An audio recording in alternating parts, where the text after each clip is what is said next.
Hello everyone, welcome back to our tutorial on compound interest.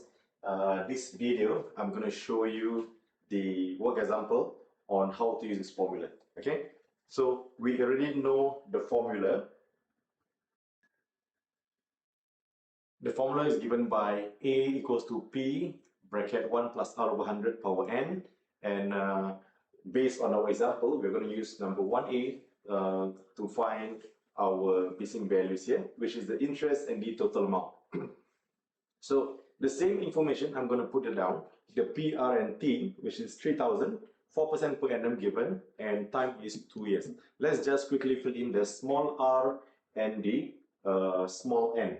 Okay, let's look here. Okay.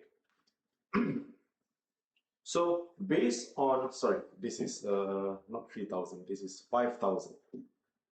Correction, this is 5,000, 4% per annum, compounded annually times 2 years. Okay, so we need to fill in the small r and small n.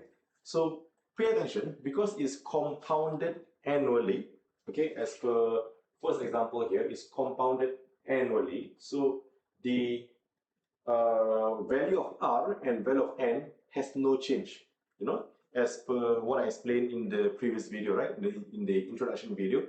So the interest rate will remain at 4%, while the number of interest period remain at 2.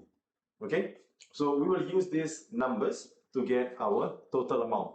So A equals to 5,000 bracket 1 plus R is 4%, so 4 over 100 to the power of 2. So type all the numbers, put all these numbers in your calculator, and then your total amount will become 5,408. 5,408.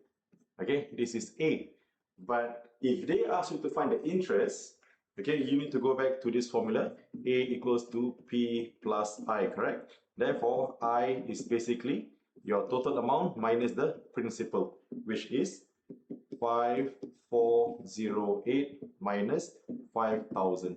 So that means you will get 408 as your interest. Okay? So this is how you use the compound interest formula. Not so difficult, but we will go through the questions where the compounding period is not annually. Okay? So stay tuned for our next videos.